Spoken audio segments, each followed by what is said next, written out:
तन्तरिक्षं श्रीष्णोर्द्यौ समवर्तता पभ्यां भूमिर्दिशश्रोत्रात् तथा लोकागम् अकल्पयन्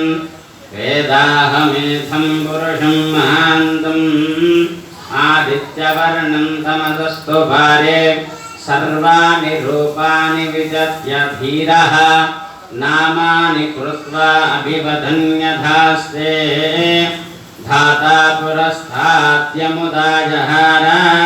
शक्रप्रविद्वान् व्रजितस्ततस्रः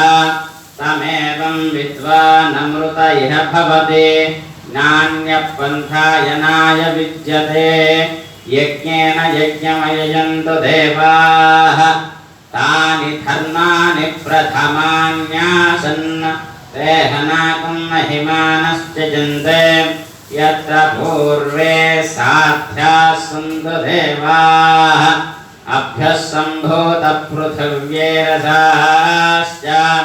विश्वकर्मणः समवर्ततादि तस्य त्वष्टा विदधद्रूपमेति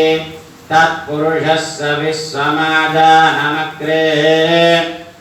वेदाहमेधं पुरुषं महान्तम्